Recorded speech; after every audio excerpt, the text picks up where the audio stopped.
मध्य रेल्वेची लोकल सेवा हळूहळू पूर्वपदावर आता येते। संध्याकाळपासून देखील दमदार पावसाला सुरुवात झालेली आहे मुंबई आणि आसपासच्या उपनगरात।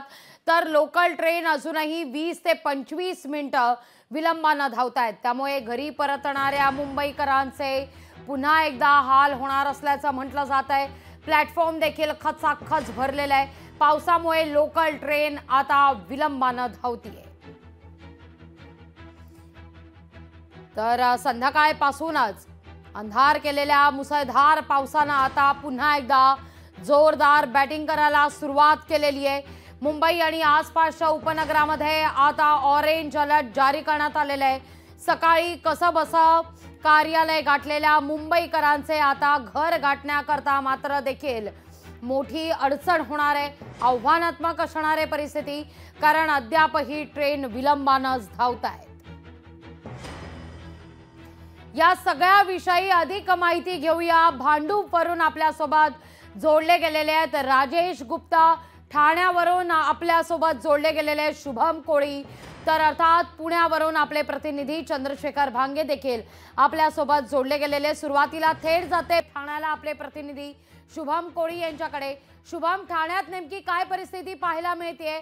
आता मात्र तुझ्या मागे देखील आपण दृश्य पाहतोय। आभाळ जरी निरभ्र असलं तरी मात्र या ठिकाणी पावसाची शक्यता वर्तवली जाते। ठाणे देखील आज सकाळी तुंबल्याचं पाहायला मिळत होतं, त्यामुळे नाले सफाईचे दावे फोल ठरत आहेत। निश्चित लागवी पाहायचं झालं तर ठाणे, रायगड, नवी मुंबईसह जे आहे ते अनेक ठिकाणी ऑरेंज अलर्ट जो आहे तो जारी केल्यानंतर मुसळधार पावसाला जी आहे ती ठाणे शहरामध्ये सुरू झालेली आहे। पाहायचं झालं तर या ठिकाणी अजूनही मुसळधार पाऊस जो आहे तो पडत आहे। सुमारे 30 पेक्षाही अधिक मीटर पावसाची नोंद जी आहे ती आज ठाणे शहरामध्ये करण्यात आलेली आहे। सकाळचे दृश्य आपण पाहिले तर लोकल सेवा विस्कळीत झाल्यानंतर त्याचा संपूर्ण ताण जो आहे तो रस्ते वाहतुकीला एकंदरीत आला होता। काही वेळानंतर रेल्वे सेवा जरी सुरळीत झाली तरी रस्ते वाहतुकीचा मोठ्या प्रमाणात ताण जो आहे तो दिसून आला होता।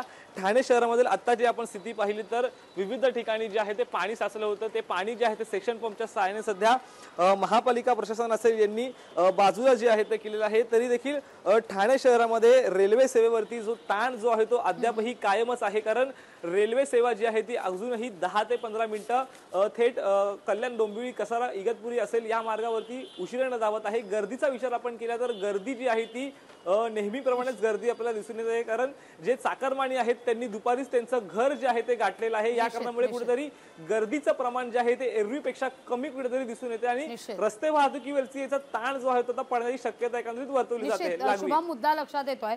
धन्यवाद शुभम, तुम्ही दिलेल्या एकूणच सविस्तर माहिती करता। थेट जाते मी पुण्याला आमचे प्रतिनिधी चंद्रशेखर भांगे यांच्याकडे। चंद्रशेखर, पुण्यात नेमकी काय परिस्थिती पाहायला मिळते? सद्यस्थिती काय पुण्याची? खरं तर गेल्या अनेक दिवसापासून पुण्यामध्ये पाऊस पडत नव्हता, परंतु काही वेळापूर्वी या ठिकाणी पाऊस पडायला सुरुवात झालेला आहे। पुणे असो, लोणावळा असो, त्याचबरोबर मुळशी या भागामध्ये मुसळधार पाऊस आहे, परंतु इकडं बारामती, इंदापूर, दौंड आणि पुरंदर तालुक्यामध्ये अगदी तुरळक पाऊस आहे। शहरामध्ये सुद्धा काही वेळापूर्वी जर आपण पाहिलं तर मोठ्या प्रमाणात पाऊस झाला होता, परंतु आता सध्या जे आहे ते पाऊस थांबलेला आहे। शेतकऱ्यांच्या पेरण्या झालेल्या आहेत, परंतु पावसाची प्रतीक्षा होती बळीराजाला। परंतु काही वेळापूर्वी जो पाऊस झाला, हा पाऊस नक्कीच शेतकऱ्यांसाठी लाभ ठरणारा असणार आहे, कारण पाऊस जो आहे तो गेल्या अनेक दिवसापासून पुण्यामध्ये नव्हता, परंतु पावसाला आज सुरुवात झाल्यानं बळीराजा जो आहे तो आनंद झालेला आहे। निश्चित धन्यवाद तुम्ही दिलेल्या एकूणच सविस्तर माहिती करता चंद्रशेखर। थेट जाते चर्चगेटला आमचे प्रतिनिधी चेतन ननावरे यांच्याकडे। चेतन, सकाळी देखील आपण पाहिलं मोठ्या प्रमाणावर मुंबईकरांना कसरत करत कार्यालय गाठावं लागलेलं होतं। अनेक सखल भाग हे जलमय झालेले होते मुंबईचे।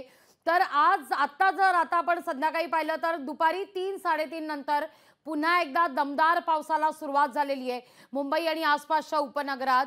एरवी गजबजलेलं चर्चगेट स्टेशन मात्र आज मात्र जरा गर्दी या ठिकाणी विरळ दिसतेय। काय नेमकी सध्या परिस्थिती आहे चर्चगेटवर?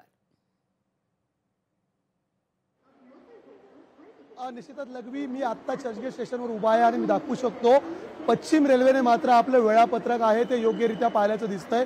7:06 झालेली आहेत आणि सध्या जी प्लॅटफॉर्मला गाडी लागलेली आहे ती 7 वाजताची जलद गाडी असेल किंवा 7:05 सुटणारी ही जलद गाडी आहे विरार आणि बोरिवलीसाठी। दुसरीकडे जर आपण पाहिलं तर एकंदरीत बोरिवलीसाठी 7:03 स्लो लोकल असेल किंवा 7:07 ही अजून एक स्लो लोकल असेल। म्हणजे एकूणच जर सध्या पाहिलं 2-3 मिनिटांचा जर अवधी सोडला तर पश्चिम रेल्वे मात्र आपलं वेळापत्रक आहे ते पाळत आहे। दुसरीकडे सेंट्रल रेल्वेचा मार्ग पूर्णपणे बोजबारा उडालेला होता।